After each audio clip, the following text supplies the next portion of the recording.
Right now, while you are sitting here watching this, your doctor may be chasing a number inside your blood vessels that is quietly putting your life at risk, not because your blood pressure is too high, because someone is trying too hard to bring it down. That target, 120/80, the number on every poster in every waiting room in every clinic in this country, the gold standard, the goal every patient is told to reach. Here is what almost nobody tells you. That number was built using data from people in their 40s and 50s, not from people in their 70s, not from people over 80. And that difference, those extra decades of human physiology, changes everything about what that number means for your body. I want to be honest with you from the start. This is not a video telling you to stop your medication. It is not a video telling you to ignore your blood pressure. High blood pressure is a real danger, and I take it seriously. What this video is the conversation your doctor may not have had time to have with you. The information that falls through the cracks of a 7-minute appointment, the distinction between treating a number and treating a person, and for a growing number of people over 70, that distinction is the difference between living independently and losing the life they spent decades building. Stay with me, because by the end of this, I am going to give you a specific target framework based on your age and physical condition. I'm going to show you 5 warning signs that your current treatment may be too aggressive for where you are in life. And I'm going to give you the exact sentence to say at your next appointment so your doctor hears you differently. But before all of that, I need to tell you about Sandra. Sandra is 67 years old. She lives in Northern Virginia, spent 32 years as a letter carrier for the United States Postal Service, retired 4 years ago and did not slow down for a single day. She has a vegetable garden that takes up half her backyard. She drives herself everywhere. She volunteers at a community center on Monday mornings. She is at her book club every single Tuesday evening. She keeps a blue notebook by the kitchen window where she tracks her garden progress. She is not what you would call frail. She is not fragile. She is sharp and independent, and she has worked hard her entire life to stay that way. 8 months ago, her blood pressure at home was running around 160/90. Her doctor looked at those numbers and said, "We need to get that down," so he started a medication, a standard tablet, a perfectly reasonable choice by every guideline currently in circulation. 4 hours after Sandra took her first dose, her daughter found her on the kitchen floor. Picture that for a moment. A healthy 67-year-old woman, active, independent, driving herself across town, on the floor of her kitchen, because her blood pressure had dropped from 160 down to 88/52 in under 4 hours. She did not break her hip that time, but I need you to hear this number. Among adults over 65 who experience a serious fall, 1 in 3 never returns to the same level of independence they had before. 1 in 3 people who fall lose the ability to live the way they lived before it happened. And Sandra's fall was caused by medication that was supposed to protect her. What is your age?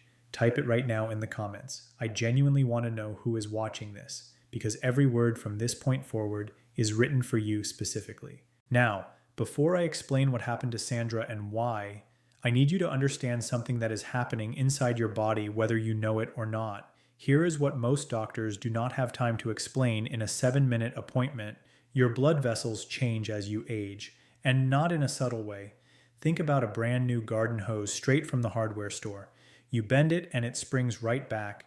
You squeeze it and release it, and it is already back to its original shape before your hand lifts. You increase the water pressure at one end, and the hose adjusts almost instantly. That is what young blood vessels look like. Responsive, elastic, fast.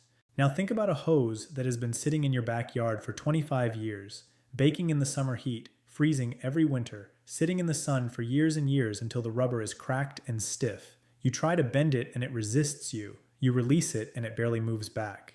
It just holds whatever position it was pressed into. That is what your arteries look like after 7 decades. Stiff, less responsive, less elastic. And here is the critical consequence of that stiffness that almost nobody explains properly. Because your vessels are stiffer, your body now needs a slightly higher pressure just to push blood up to your brain when you change position. When you go from lying flat to sitting up, from sitting to standing, from sitting still in a chair to getting up to answer the door. In a 25-year-old, that adjustment happens in a fraction of a second. Your vessels contract, blood rushes upward, your brain barely registers the change. In someone over 70, especially someone whose vessels have spent decades stiffening. That adjustment is slower, sometimes much slower, and during those seconds when the adjustment has not yet happened, your brain is not getting enough blood. That is the dizziness when you stand up too fast. That is the gray wash across your vision in the shower. That is the moment where everything tilts and your hand reaches automatically for the wall. Doctors call it orthostatic hypotension, but the plain translation is simpler than that. Your body is no longer fast enough to compensate when pressure drops, and a medication that is perfectly calibrated for a 45-year-old body can be a serious fall risk in a 75-year-old one. That is not a side effect to push through, that is a signal, and I am going to show you how to act on it. But first, I want to introduce you to the actual villain in this story because it is not the medication and it is not your doctor. The villain in this story is a guideline, a number written into clinical practice based on data that was collected decades ago from a population that did not include the people most affected by it, and a system that has not been updated fast enough to match what we now understand about aging physiology. Here is the origin of the 120/80 target, the landmark trials that established it, the SPRINT trial, the JNC guidelines, the foundational research that shaped a generation of prescribing, were conducted primarily on adults between their mid-30s and early 60s. Some trials extended into the 70s. But here is what very few people know: the very oldest patients, the ones in their late 70s and 80s, the ones in care homes, the ones on 8 or 10 medications, the ones with significant frailty or memory decline, they were routinely excluded from those trials. They were excluded because including them would have complicated the data, but the guidelines written from those trials now govern their care as much as anyone else's. Think about that for a moment. The patients these guidelines most aggressively target were often not counted when the guidelines were created. Now here's the research that changed how I think about this entirely. A 2019 meta-analysis published in the Journal of the American College of Cardiology analyzed data from over 43,000 patients across multiple clinical trials, specifically looking at blood pressure management in older adults. This was not a small pilot study. 43,000 people. Their finding was not subtle. In adults over 75 who showed physical frailty markers, even mild frailty markers, aggressive blood pressure lowering to below 120 was associated with a 67% higher rate of serious adverse events: falls, fractures, acute kidney injury, hospitalizations, 67%, not 6.7, 67. And in 2021, researchers at Johns Hopkins University published findings suggesting that for adults in this same age group with any measurable frailty, pushing systolic pressure below 150 was actually associated with higher all-cause mortality compared to a more moderate target around 150 to 160. Higher mortality from getting the blood pressure too low. That is not a fringe finding. That is peer-reviewed research from one of the most respected medical institutions in the world. But here's what surprises people most when I explain this. Your doctor may not know about this research, not because they are a bad doctor, because medical education moves slowly, because guidelines take years to update, because continuing medical education often lags behind the latest published evidence by 5 to 10 years. And because a 7-minute appointment is not long enough to individualize a conversation about frailty physiology. This is a system problem, not a person problem. And now I need to tell you the 3 mistakes that most people over 70 are making right now because of this system problem, because these 3 mistakes are what turn a manageable blood pressure situation into a serious fall risk without anyone realizing it.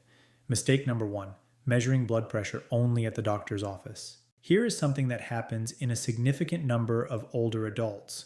The anxiety of sitting in a clinical environment, the white coat, the unfamiliar chair, the pressure of the appointment itself temporarily raises blood pressure by 10 to 20 or even 30 millimeters of mercury in some people. This is called white coat hypertension, and it affects roughly 43% of adults over 60 according to research from the American Heart Association. If your doctor sees 160 in the office and calibrates your medication to bring that down to 120, but your real home blood pressure is 145, then your medication is actually targeting an artificial spike and pushing your natural baseline dangerously low. This happens more often than you would think, and it is almost never caught because nobody is measuring blood pressure at home at 8 in the morning before the first cup of coffee. Mistake number 2, treating the same dose for your current age that was set for your age 5 years ago. Blood pressure medications do not automatically adjust as your body changes. If your doctor set your dose when you were 68 and you are now 74, and in those 6 years you have lost muscle mass, experienced any reduction in kidney function, or lost body weight, that same dose now affects your body differently than it did when it was prescribed. Your kidneys clear medications more slowly as you age. Your body has less water volume. Your vessels are stiffer. The same dose that was appropriate at 68 may be too strong at 74, and unless someone specifically reviews it, the dose just stays. Mistake number 3, treating dizziness on standing as something to push through. I hear this constantly. People say, "Oh, I just stand up slowly now. I have learned to pause at the edge of the bed. I hold the wall in the shower. I give myself a minute before I start moving." And I understand why they say that. They have been trained to interpret these symptoms as inconvenience, as the price of keeping their blood pressure under control. But I need you to hear this clearly. Dizziness when you stand up is not the price of treatment. It is a warning. It is your cardiovascular system telling you that the pressure drop happening in that moment is faster than your brain can safely tolerate. And every time you push through it, you are one stumble, one wet floor, one distracted moment away from a fall that could change your life. That symptom deserves a conversation with your doctor, not adaptation. Now let me tell you what I found when Sandra came to see me after her fall. She sat across from me and she said, "I was doing everything right. I was taking my medication exactly as prescribed. Every morning at 7 with a full glass of water. I never missed a day." She was right. She had done everything right. But when I sat down and actually reviewed her situation, not just her blood pressure number, but her whole picture, I found 3 things that changed the entire story. First, she had lost 6 pounds over 6 months without trying or changing her eating habits. Second, her grip strength, which I had measured at a routine visit 2 years earlier, had declined measurably. Third, she had mentioned twice in clinical notes, in passing, almost as an afterthought, that she sometimes felt a little unsteady in the morning when she first got up. Those are frailty markers, not dramatic ones, the quiet kind, the kind that get buried in paperwork. But in someone with those markers, pursuing a target of 120 was not protecting her cardiovascular health. It was removing the pressure buffer her stiffened arteries needed to keep her brain supplied every time she stood up. If this is making sense to you right now, if this feels like information you or someone you love needed to hear a long time ago, hit like right now. The algorithm needs to see that this kind of content matters, and it is the only way I can keep making it. Do not go anywhere. Coming up, I am going to give you the specific targets you should actually be aiming for based on your age and your physical profile. And I am going to show you 5 specific warning signs that your current treatment may be too aggressive. Stay with me because this next section is the practical part. So what is the right blood pressure target for you specifically? I want to answer that question directly, and I want to give you something genuinely useful. Not a number pulled from a generic chart, but a framework that accounts for where you actually are in your life and your body. If you are between 65 and 74, you are physically active. You walk regularly, you have not fallen in the past 12 months, you get up from a chair without hesitation, you are tolerating your current medication without dizziness. A target below 140 at the systolic number is reasonable and achievable without significant fall risk, not 120, 140. That is a meaningful and important distinction. If you are between 65 and 74, but you have experienced even one fall or near fall in the past year, or you take more than 5 prescription medications daily, or you have lost weight unexpectedly in the past 6 months, your target warrants a direct conversation with your doctor, and the research suggests somewhere closer to 150 systolic may be safer for you than 120. If you are 75 or older and you are genuinely fit, you exercise regularly, your balance is steady, you are mentally sharp, you are not on a long list of medications, then below 140 is still appropriate. But the road there should be slow and the monitoring should be close, not aggressive, careful. And if you are 75 or older and you recognize any of the following, you have had a fall or a near fall in the past year. You sometimes feel dizzy or lightheaded when you stand up from bed or a chair. You have lost muscle strength or body weight without trying. You feel foggy or unusually tired in a way that is different from normal fatigue.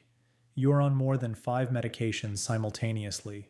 Then pushing below 150 may genuinely be more dangerous than staying at 160 or even 165. I know that feels counterintuitive. We have all been told that lower is always better when it comes to blood pressure, but the research is clear: there is a lower limit, and for many older adults, that limit is much higher than the standard target suggests. Now, here are the 5 warning signs that your current treatment may be too aggressive for your specific situation. Warning sign number 1. You feel dizzy or lightheaded when you stand up from a seated or lying position, especially in the morning, especially after a meal, especially after any physical exertion. This is the clearest signal that your blood pressure is dropping faster than your stiffened arteries can compensate for. Warning sign number 2. You have changed how you move because of what your body does when you change position. You pause at the edge of the bed before you stand. You hold the wall in the shower. You lower yourself slowly into chairs because getting up quickly feels dangerous. These behavioral adaptations are not wisdom. They are warning signs that have been normalized. Warning sign number 3. Your hands or feet feel unusually cold even when the room temperature is comfortable for others. This is reduced peripheral circulation. When blood pressure drops too low, your body prioritizes blood flow to your core and your brain. Your extremities get less. Cold hands when others are warm is a quiet signal. Warning sign number 4. You feel mentally foggy or slower in the mornings in a way that improves as the day goes on. Your brain is one of the most pressure-sensitive organs in your body. If your morning medication is pushing pressure too low right when you wake up, your brain is running on insufficient supply during those critical morning hours. Warning sign number 5. You feel more tired than your activity level should produce. Not the normal fatigue of an active day, a background tiredness that is there when you wake up and follows you through the morning. When blood pressure runs chronically low, your tissues and muscles are subtly underperfused, not enough to cause an emergency, enough to make you feel like the energy that used to be there has slowly gone missing. If you recognize 2 or more of these warning signs, that is not a coincidence. That is a pattern, and it deserves a specific conversation with your doctor. Now I want to give you the exact words to use at your next appointment, and I mean the very next one, not eventually, not when things get worse. Say this: Doctor, I have been reading research suggesting that blood pressure targets for adults over 70 may need to be individualized based on frailty markers and fall risk rather than using a single population cutoff. Can we review whether my current target is still appropriate given my age and the symptoms I have been noticing? That is the sentence. Write it down if you need to. Save it in your phone. Because what that sentence does is shift the conversation from chasing a number to caring for a person. And most doctors will welcome that shift, even if the system does not always create the space for it. Now here is something else I want to add to that conversation, something most people do not think to mention. Ask your doctor to measure your blood pressure in 2 positions, sitting and then standing, 2 minutes apart. If your systolic drops by more than 10 millimeters of mercury when you stand, that drop has a name, orthostatic hypotension, and it is directly relevant to whether your current target is right for you. This takes about 3 minutes to measure, and the information it provides changes everything about how to calibrate your treatment. Now let me tell you about a message I received from a viewer a few weeks ago. She wrote to me and said, "I am 71 years old. I have been on blood pressure medication for 9 years. For the last 3 years, I have been getting dizzy every morning. I mentioned it twice to my doctor, and both times he said it was probably dehydration. After watching one of your videos, I asked him specifically to measure my postural blood pressure. He did. My pressure was dropping 32 millimeters of mercury when I stood up. 32. He reduced my dose that same day. Within 2 weeks, the dizziness was gone. 9 years. 3 years of symptoms that were written off as dehydration. 3 minutes of measurement that changed everything. And now let me get back to Sandra, because she had a conversation with her doctor after seeing me. Week 1 was not easy. She messaged me 4 days in with her adjusted protocol. She said, "I feel like I am somehow doing the wrong thing. My numbers are higher than they were supposed to be, and I keep expecting the phone to ring with bad news." That guilt, that feeling of cheating the system by not hitting the textbook target. I hear it from patients regularly, and I understand it. We have spent years conditioning people to believe that lower is always better. Undoing that belief takes time. I wrote back to her. I said, "Your body is not a textbook, and the goal was never a number on a machine. The goal was a Tuesday evening at book club, a walk to the mailbox without holding anything, a drive you took yourself." She did not write back until day 11. When she did, she said 4 words. "I drove to Kroger." Now, I want to walk you through what to realistically expect if you and your doctor decide to reassess your blood pressure target, because one of the things that causes people to give up too soon or to lose trust in a new approach is not having a map of what normal looks like during the transition. Week 1. Your blood pressure readings at home may look higher than you are used to seeing. This is expected. Do not panic. If your doctor has consciously set a more moderate target for your situation, then readings closer to 150 or 155 are intentional. They are not a sign that something is wrong. They are a sign that your body has room to breathe. Some people feel slightly more alert in the mornings during week 1. Some feel a brief increase in energy because their brain is suddenly receiving more consistent blood supply. Others feel a mild headache for 2 or 3 days as their vessels adapt to the recalibration. This passes. Stay the course. Week 2. The dizziness when you stand up will often begin to improve, not always dramatically, but noticeably. If you have been gripping the wall in the shower for 3 years, you may find yourself not reaching for it one morning and realizing afterward that you did not need it. Small, but real. This is also the week where your sleep may improve slightly. Chronically low blood pressure overnight means your brain is not getting ideal perfusion during the hours when it is supposed to repair itself. A slightly higher stable pressure overnight, not high stable, often translates into feeling more rested in the morning. Week 3. Most people find a stable landing point in this window. Your home readings become more consistent, fewer spikes, fewer crashes. The morning fog that some people assume is just aging. The slowness of the first hour often lifts noticeably by week 3. And if you have been keeping a written log of your blood pressure readings, which I encourage you to do every morning before medication, you will start to see that consistency for the first time, week 4 and beyond. This is where the real benefit becomes tangible, not just numbers, life. The cautious pause at the edge of the bed in the morning, the careful shuffle to the bathroom in the dark, the grip on the handrail that used to feel essential. Those habits start to feel less necessary, not because you have abandoned caution, because the threat that made them necessary has been addressed. Now, I know what some of you are thinking. This sounds like permission to let your blood pressure run high, and I want to address that directly. It is not. What I am describing is not abandoning blood pressure treatment. It is calibrating it appropriately. There is a meaningful difference between 160 systolic and 190, between a well-managed moderate target and an uncontrolled pressure that is silently damaging your blood vessels year after year. The research supports treating blood pressure in older adults. It also supports individualized targets, and those two things are not in conflict. They are both true at the same time. If you have had a stroke, if you have known coronary artery disease, if your kidneys are showing early signs of decline, the risk calculation changes, and your doctor needs to be part of that conversation in a way that this video cannot substitute for. I always say, bring this video to your appointment. Print out the references in the description. Let your doctor engage with the research. A good doctor welcomes an informed patient. Now, 3 months after adjusting Sandra's target, she came back to see me. Her blood pressure at home was sitting at 148/83, not 120, not even 135, 148, and I want you to understand what that number represents. She had not fallen, not once in 3 months. She had gone back to her book club every Tuesday.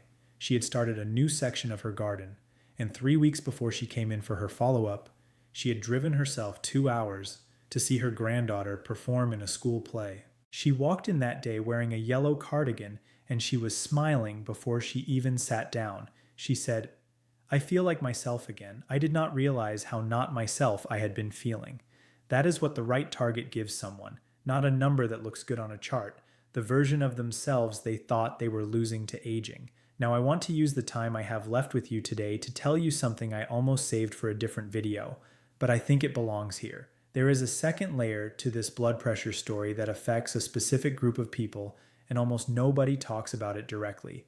It involves one of the most commonly prescribed blood pressure medication classes for older adults, a class called thiazide diuretics. Medications like hydrochlorothiazide, chlorthalidone. These are often the first medications prescribed for blood pressure because they are inexpensive, they are well tolerated, and they have decades of safety data. But here is what does not get explained often enough.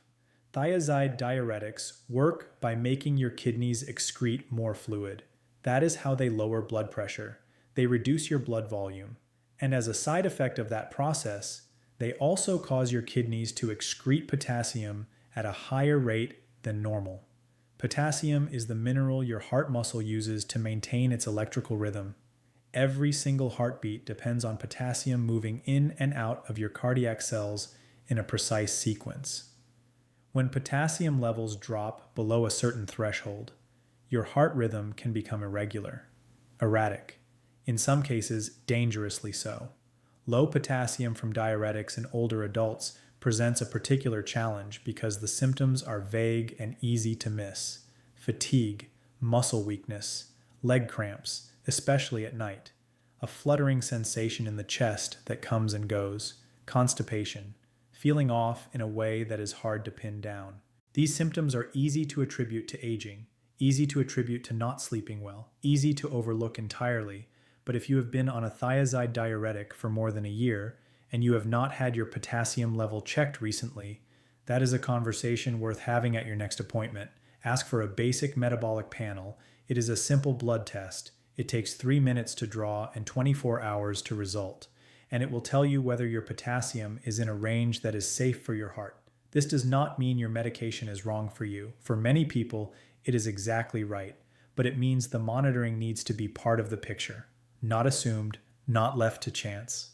Now let me bring everything together for you before we close. Today you learned that the blood pressure target your doctor is chasing, 120/80, was built on research conducted primarily on adults in their mid-30s to early 60s, and for many adults over 70, especially those with any markers of frailty.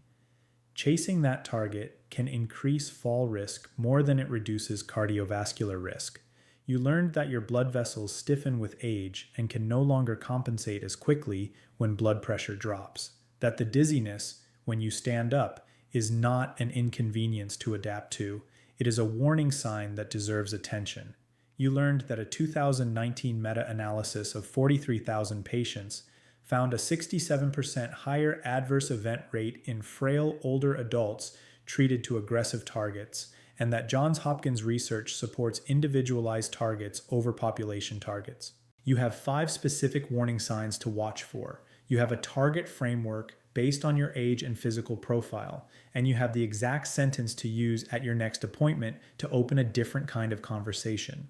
And you now know about the second layer, the potassium question that is worth asking if you have been on a thiazide diuretic for any length of time. One more thing before you go. Next week, I am covering something that affects nearly everyone over 65 who is on blood pressure medication, and most people have absolutely no idea it is happening. It involves what these medications are doing to a mineral your heart depends on, and why the symptoms of that depletion are almost always misattributed to something else entirely. That video may be the most important follow-up to everything I shared today. Subscribe now and turn on the notification bell, because I do not want you to miss it. And before you do anything else, share this video with one person, your husband, your wife, your adult son or daughter who is managing blood pressure in an aging parent and has never heard any of this, your neighbor who has mentioned feeling dizzy lately and just assumes it is getting older. Send it to them right now, not tonight, not later, right now, then come back and type in the comments, "I finished," or tell me the one thing you are going to do differently after watching this. I read every single comment, every one, and your comment might be the thing that convinces someone else who is still on the fence to take this seriously. Take care of yourselves, and I will see you in the next one.